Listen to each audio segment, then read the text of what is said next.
Hello everyone, एक नई vacancy release हुई है इंस्टीट्यूट ऑफ साइंस बैंगलोर की तरफ से, जिसमें टोटल नंबर ऑफ पोजीशन जो रहने वाली है 11 है। पोस्ट का नेम है instructor in undergraduate programme.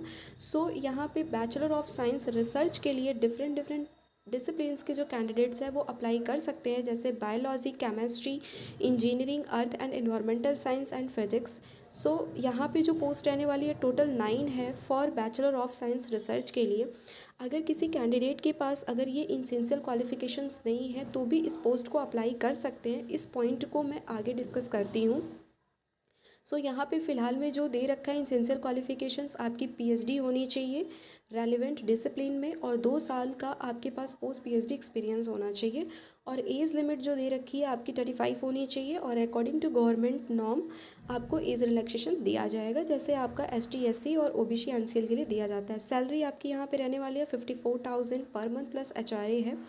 और for BTech math and computing के लिए आपका यहाँ पे जो पोस्ट रहेगा इंस्ट्रक्टर कंप्यूटर साइंस और इंस्ट्रक्टर मैथमेटिक्स का है, जहाँ पे 2 पोजीशन रहने वाली है। यहाँ पे भी सेम इसेंशियल क्वालिफिकेशंस है कि 2 साल का आपके पास पोस्ट पीएचडी एक्सपीरियंस होना चाहिए और पीएचडी होनी चाहिए।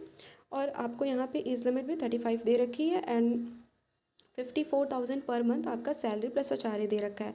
सो डिस्कस करते हैं उस पॉइंट को कि अगर आपके पीएचडी हो गया, आप अगर फ्रेशर हो तो आपको जो पोस्ट दी जाएगी रिसर्च एसोसिएट 1 की दी जाएगी। उस केस में जो सैलरी जो है आपको 47,000 पर मंथ प्लस एचआरए मिलेंगे।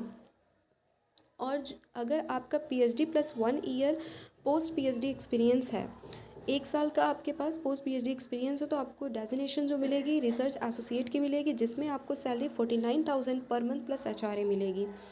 अगर किसी कैंडिडेट के पास अगर 8 ईयर का अगर पोस्ट पीएचडी एक्सपीरियंस है तो उस केस में सिर्फ सैलरी जो है वो इंक्रीज़ कर जा रही है 85,000 per month plus HRA. And designation उसको दिया जाएगा सीनियर इंस्ट्रक्टर का।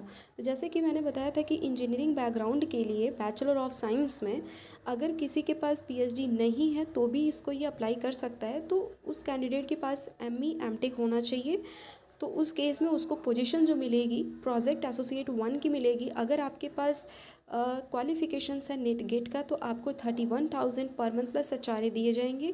और अगर क्वालिफिकेशंस ये नहीं है तो आप 25,000 पर मंथ प्लस एचआरए आपको मिलेंगे। सो यहाँ पे जो आपका जॉब डिस्क्रिप्शन है वो दे रखा है। ड्यूरेशन जो आपकी रहने वाली है 1 साल की रहने वाली है। अगर आपका परफॉर्मेंस अच्छा रहा तो उसको बढ़ा करके 5 साल का कर दिया जाएगा। सो इसको अप्लाई करने की जो लास्ट डेट जो है 11 दिसंबर 2024 है। सो आपको जल्दी अप्लाई करना चाहिए। इसकी ये ऑफिशियल वेबसाइट दे रखी है, आपको ऑनलाइन अप्लाई करना होगा। हार्ड कॉपी को आपको सबमिट नहीं करना है, बाकी टीएडीए आपको प्रोवाइड नहीं किए जाएंगे। और फर्दर डिटेल के लिए आप इसके वेबसाइट पे विज़िट कर सकते हो। This is all about. And जो भी शॉर्ट लिस्टिंग कैंडिडेट होंगे इंटरव्यू के लिए on the basis of the qualification और एक्सपीरियंस, उनको ईमेल किया जाएगा इंटरव्यू के लिए। So all the best for your bright future. Thank you so much.